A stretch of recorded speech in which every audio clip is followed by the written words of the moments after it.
السلام علیکم ورحمۃ اللہ وبرکاتہ نحمدہ ونصلی ونسلم علی رسولہ الکریم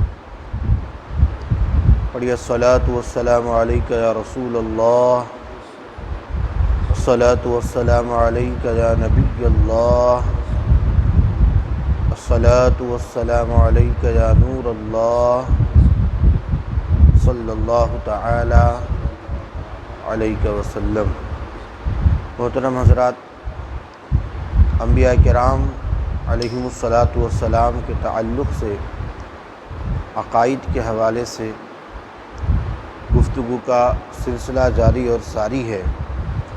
آج بھی انشاءاللہ تعالی ہماری اس ویڈیو میں آپ تمامی حضرات کے سامنے انبیاء کرام علیہم الصلاۃ والسلام کے تعلق سے عقائد پیش کیے جائیں گے۔ آج جس مسئلے پر گفتگو ہوگی وہ ہے معصومیت، یعنی کن لوگوں سے گناہ نہیں ہو سکتا ہے۔ اور دوسری چیز جو آپ کو بتائی جائے گی وہ یہ کہ کیا نبی لوگوں کی ڈر کی وجہ سے اللہ تعالیٰ کا کوئی حکم لوگوں میں چھوڑ دیتا ہے، نہیں بتاتا ہے؟ اگر کوئی ایسا عقیدہ رکھے تو اس کے حوالے سے کیا حکم ہوگا؟ اور تیسری بات جو آج آپ کے سامنے پیش کی جائے گی وہ کسی ولی کو نبی سے افضل ماننا یہ درست ہے یا نہیں، یا اس پر کیا حکم لگے گا؟ اس حوالے سے چند باتیں آپ کے سامنے پیش کی جائیں گی۔ اور اس کے بعد نبی کی حیات کے تعلق سے، کیونکہ انبیاء کرام علیہ الصلاۃ والسلام کے تعلق سے عقیدہ چل رہا ہے، اس لیے سب سے پہلی بات معصوم کون ہوتا ہے؟ نبی اور فرشتہ یہ دو معصوم ہوتے ہیں، یعنی ان سے کبھی گناہ نہیں ہوتا ہے، ہو ہی نہیں سکتا، ممکن ہی نہیں ہے۔ نبی اور فرشتے کے علاوہ کسی امام اور ولی کو معصوم ماننا گمراہی اور بدمذہبی ہے۔ اگرچہ بڑے بڑے اماموں سے اور ولیوں سے گناہ نہیں ہوتا، لیکن اگر ہو جائے تو کوئی شرعاً محال بھی نہیں ہے، ان سے گناہ ہو سکتا ہے۔ لیکن جو نبی ہوں گے اور فرشتے ہوں گے ان سے کبھی بھی گناہ نہیں ہوتا، یہ عقیدہ مسلم ہے، 1400 سال سے یہی عقیدہ چلا آ رہا ہے۔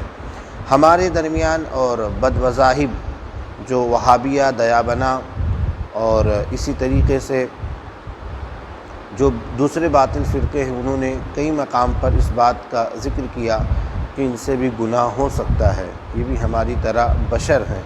لیکن اللہ تبارک و تعالی نے ان دونوں ہستیوں کو، خاص طور پر انبیاء کرام کو اور فرشتوں کو محفوظ رکھا ہے کہ ان سے گناہ نہیں ہو سکتا۔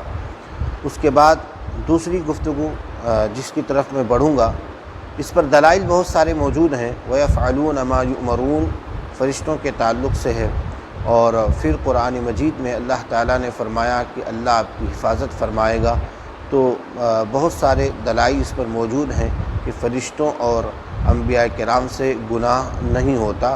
بس یہ آپ عقیدہ رکھیں کہ یقیناً یہ معصوم ہے اور ان کو ہی معصوم ماننا ہے۔ اس میں دو چیزیں ہیں، ایک تو ان کو معصوم ماننا، ان کے علاوہ اور کسی کو معصوم نہیں مان سکتے ہیں۔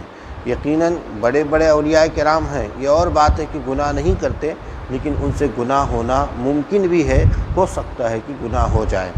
دوسری چیز، جو یہ کہے کہ کچھ احکام، کچھ باتیں جو اللہ تعالیٰ کی طرف سے نبیوں کو دی گئی تھیں، وہ انبیاء کرام نے لوگوں کے ڈر سے یا کسی اور وجہ سے لوگوں تک نہیں پہنچایا۔ اگر کوئی اس طرح کا الزام کسی بھی نبی پر، چاہے وہ حضرت موسیٰ علیہ السلام ہو، چاہے وہ حضرت عیسیٰ علیہ السلام ہو، جو بھی نبی ہوں، اگر کسی نبی کے تعلق سے کوئی یہ کہے، جیسا کہ جماعت اسلامی کی کتاب ہے اس میں اس بات کا ذکر کیا ہے انہوں نے کہ حضرت عیسیٰ علیہ السلام کے تعلق سے، حضرت موسیٰ علیہ السلام کے تعلق سے انہوں نے اس بات کا ذکر کیا کہ لوگوں کے ڈر سے انہوں نے یہ اللہ کا پیغام نہیں پہنچایا۔ اس طرح کی اگر کوئی بات کرے تو وہ کتنا بڑا بھی عابد ہو، زاہد ہو، دائرہ اسلام سے خارج ہو جاتا ہے، اس کے لیے اسلام میں کوئی جگہ باقی نہیں رہ جاتی ہے۔ لہٰذا یہ کہنا کہ کوئی بھی نبی کسی ڈر سے، لوگوں کے خوف کی وجہ سے اللہ کا یہ پیغام نہیں پہنچایا، یہ سراسر کفر ہے۔ انسان اس طرح عقیدہ رکھنے سے دائرہ اسلام سے خارج ہو جاتا ہے۔ انبیاء تمام مخلوق سے افضل ہیں، یہاں تک کہ ان فرشتوں سے بھی افضل ہیں جو رسول ہیں۔ یعنی کچھ فرشتے ایسے ہیں جو رسول نہیں ہیں، اور کچھ فرشتے ایسے ہیں جن کو اللہ تعالیٰ نے رسالت کا منصب عطا فرمایا۔ ان رسالت کے منصب پر فائز فرشتوں سے بھی انبیاء کرام افضل ہیں۔ ولی کو نبی سے افضل ماننے کا حکم۔ تیسری بات، ولی کتنے ہی بڑے مرتبے والا ہو کسی نبی کے برابر نہیں ہو سکتا۔ جو کسی غیر نبی کو کسی نبی سے افضل بتائے وہ کافر ہو جائے گا۔ یعنی جو نبی نہیں ہے اور اس کو کسی نبی سے افضل بتائے، مثلا کوئی جو ہے کسی ولی کو کہے کہ فلاں نبی حضرت موسیٰ سے افضل ہیں یہ ولی، تو یقیناً یہ کفر کی طرف لے جائے گا۔ کسی بھی نبی کا مرتبہ کسی ولی سے گھٹایا نہیں جا سکتا، اور کسی ولی کو کسی نبی کے مرتبے پر بڑھایا نہیں جا سکتا۔ نبوت کا منصب الگ ہے، ولایت کا منصب الگ ہے۔ یہی سب سے بڑا منصب ہے کہ اللہ تعالیٰ نے انہیں نبوت عطا فرمایا۔ اس لیے کوئی بھی ولی کسی نبی سے افضل نہیں ہو سکتا، وہ چاہے کتنا بھی بڑے پائے کا ولی ہو، کتنا بھی بڑا بزرگ ہو، کسی ولی سے کسی نبی سے اس کا مرتبہ آگے نہیں ہو سکتا ہے۔ نبی کی عظمت، نبی کی تعظیم کرنا یہ فرض عین ہے۔ جس طریقے سے نماز پڑھنا ہمارے لیے ضروری ہے، اسی پوائنٹ پر اسی لیے میں نے اس ٹاپک کو چنا ہے کہ آج ہم نماز، روزہ، حج و زکوٰۃ کو بڑی اہمیت دینا بھی چاہیے، یہ شعائر اسلام ہیں۔ لیکن جس طریقے سے اگر کوئی نماز کے تعلق سے کچھ غلط بات کہہ دے تو ہمیں تکلیف ہوتی ہے، ارے میری نماز کو اس طرح اس نے کہا، میرے روزوں کو اس طرح اس نے کہا، میرے زکوٰۃ کے تعلق سے، میرے حج کے تعلق سے اس نے اس طرح کی بکواس کی۔ اس سے کہیں زیادہ تکلیف اس وقت ہونی چاہیے جب کوئی کافر یا کوئی گستاخ ہمارے نبی یا کسی بھی نبی کے تعلق سے کچھ باتیں کہے اور وہ اس طریقے سے کوئی گستاخی کرے، تو اس سے زیادہ ہمیں تکلیف ہونی چاہیے اور اس کا دفاع ہمیں کرنا چاہیے، اس کے مقابل میں ہمیں کھڑا ہونا چاہیے۔ یہ ہمارے لیے ضروری ہے۔ اور نبی کی تعظیم فرض عین ہے، اس کا مطلب یہ کہ تعظیم کرنا بھی ہے، اور اگر کوئی تعظیم نہ کرے تو اس کے خلاف، کوئی گستاخی کرے تو اس کے خلاف کھڑا ہونا بھی ہمارے لیے ضروری ہے۔ بلکہ تمام فرائض کی اصل ہے، کسی نبی کی ادنا توہین کرنا یا کسی نبی کو ادنا سے بات میں جھٹلانا یہ کفر ہے۔ سارے نبی اللہ تبارک و تعالیٰ کے نزدیک بڑی عزت اور وجاہت والے ہیں، ان کو اللہ تعالیٰ کے نزدیک معاذ اللہ چوہڑے چمار کی مثل کہنا کھلی گستاخی اور کلمہ کفر ہے۔ یہ کس نے کہا؟ میں اس بات پر آنا چاہتا ہوں کہ کسی نبی کو اللہ کی بارگاہ میں آپ سمجھتے ہیں کہ چمار ایک ایسی ذات ہے جس کو کوئی عزت نہیں دیتا ہے، بالکل معاشرے کی ایک دم پچھڑی ہوئی ذات ہے، جس کو معاشرے میں کوئی مقام اور کوئی عزت نہیں ہوتی ہے۔ ان وہابیہ دیابانہ نے، جن کو آج ہم مسلمان سمجھتے ہیں، جو مسلمان ہونے کا دعویٰ کرتے ہیں اور اپنے آپ کو اسلام کا ٹھیکیدار سمجھتے ہیں، ان کا کتنا گندہ عقیدہ ہے کہ ان کی کتابیں اٹھا لیں، فتاوی رشیدیہ اٹھا لیں، تقویۃ الایمان اٹھا لیں، دیکھیں ان مولویوں نے انگریزوں کے اشاروں پر اپنے نبیوں کو کیا کیا نہیں کہہ دیا۔ یہ کس منہ سے مسلمان ہو سکتے ہیں؟ کہا کہ کوئی بھی نبی ہو اللہ تعالیٰ کی بارگاہ میں کوئی مقام و مرتبہ نہیں رکھتا، حتیٰ کہ ایک چمار کا جو مرتبہ معاشرے میں ہے اتنا مقام بھی نہیں رکھتے ہیں، معاذ اللہ۔ جبکہ ان انبیاء کرام کی شان یہ ہے کہ اللہ تبارک و تعالی اپنے خلیل کے تعلق سے فرماتا یجادلون فی قوم لوط، کہ حضرت ابراہیم کے تعلق سے فرمایا کہ جب قوم لوط پر عذاب کا معاملہ ہوا تو ابراہیم مجھ سے جھگڑنے لگا۔ اللہ سے کوئی جھگڑا کر سکتا ہے، لیکن ہاں یہ الفت، یہ محبت، یہ پیار، جب ایک مثال کے ذریعے سمجھاؤں کہ ایک بچہ اپنے باپ سے جھگڑتا ہے کسی چیز کو لینے کے لیے، تو وہ جھگڑنا دشمنی کی وجہ سے نہیں ہوتا، بلکہ وہ محبت سے جھگڑتا ہے، پیار سے جھگڑتا ہے۔ تو اللہ تبارک و تعالیٰ کی بارگاہ میں حضرت ابراہیم علیہ السلام کا مقام کیا ہے؟ اور مقام آپ پوچھتے ہیں، اللہ تبارک و تعالیٰ اپنے حبیب کی ساری چیزوں کو پورا کرتا ہے، بلکہ قرآن میں اس بات کا ذکر فرمایا وَلَسَوْفَ يُعْطِيكَ رَبُّكَ فَتَرْضَىٰ، اے محبوب آپ کو میں اتنا عطا کر دوں گا کہ آپ راضی ہو جائیں گے۔ یعنی اللہ تبارک و تعالی حضور کی رضا چاہتا ہے۔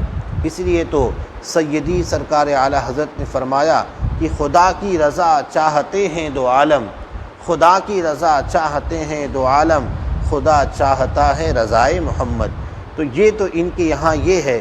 یا اور کوئی نبی ہم مانتے ہوں گے کہ جس نبی کا مقام اللہ کی تعالیٰ کی بارگاہ میں کسی چمار سے بھی کسی چمار کے برابر بھی نہ ہو، مگر ہمارا مقام تو ہم اس نبی کو مانتے ہیں جس کا مقام یہ ہے کہ ساری دنیا خدا کی رضا چاہتی ہے، مگر ہمارے نبی کی رضا خود خدا چاہتا ہے۔ یہ ضروری ہے حضور علیہ الصلاۃ والسلام کے تعلق سے جاننا کہ اللہ تبارک و تعالی کے حبیب ہیں۔ حضور علیہ الصلاۃ والسلام کا مقام و مرتبہ بہت بڑا ہے۔ اس مختصر سی ویڈیو میں میں یہ ساری باتوں کی وضاحت نہیں کر سکتا کہ کتنا مقام اللہ تعالیٰ نے عطا فرمایا۔ آپ میدان محشر کے احادیث پاک کا جائزہ لے لیں کہ آقائے دو جہاں صلی اللہ تعالیٰ علیہ وسلم اپنے سر کو سجدے میں رکھیں گے تو وہاں بڑی ناز سے اللہ تعالیٰ فرمائے گا ارفع رأسک سل تعطا شفع تشفع کما قال، کہ اے حبیب اپنے سر کو اٹھائیں، مانگیں، آپ کیا چاہتے ہیں آپ کو دیا جائے گا، آپ شفاعت کیجیے، آپ کی شفاعت قبول کی جائے گی۔ تو یہ وجاہت نہیں ہے، یہ عزت نہیں ہے اللہ کی بارگاہ میں، تو اور کیا ہے؟ تم نے بہت ساری حدیثوں سے جو ہے اپنی آنکھوں کو بند کر رکھا ہے۔ لہٰذا میں اپنے نوجوانوں سے یہ کہنا چاہوں گا جو ویڈیو یہ دیکھ رہے ہیں، بڑی دیانتداری کے ساتھ، ایمانداری کے ساتھ اس عقیدے کو اپنے ذہن میں رکھیں کہ اللہ تعالیٰ کی بارگاہ میں یہ انبیاء کرام بہت اونچے مقام پر فائز ہیں۔ اللہ تعالیٰ نے بڑا مقام عطا فرمایا۔ خود قرآن کہ تلک الرسل فضلنا بعضهم علی بعض، یہ وہ رسول ہیں جن کو ہم نے فضیلت عطا فرمائی، یقیناً وقار اور مقام عطا فرمایا ہے۔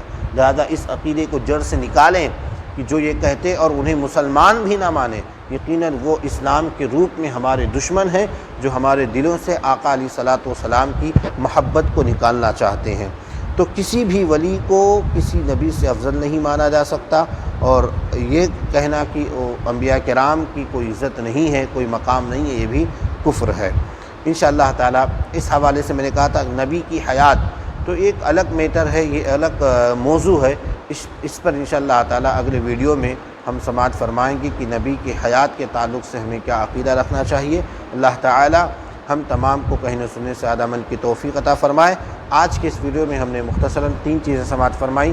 نبی اور فرشتے معصوم ہوتے ہیں، نبی کوئی بھی حکم اللہ تعالی کا کوئی بھی پیغام کسی شخص یا لوگوں کی ڈر سے ایسا نہیں ہے کہ وہ نہیں پہنچاتے ہیں، جو کچھ اللہ کا پیغام ہوتا ہے وہ لوگوں تک پہنچا دیتے ہیں، چاہے جو بھی ہو جائے، وہ کسی سے ڈرتے نہیں ہیں سوائے اللہ کے۔ اور تیسری چیز یہ کہ ولی کو نبی سے افضل نہیں مانا جا سکتا، بلکہ کوئی کتنا بھی بڑا قطب ہو، حضور علیہ الصلاۃ والسلام کے ادنا صحابی کے مقام کو بھی نہیں پہنچ سکتا ہے۔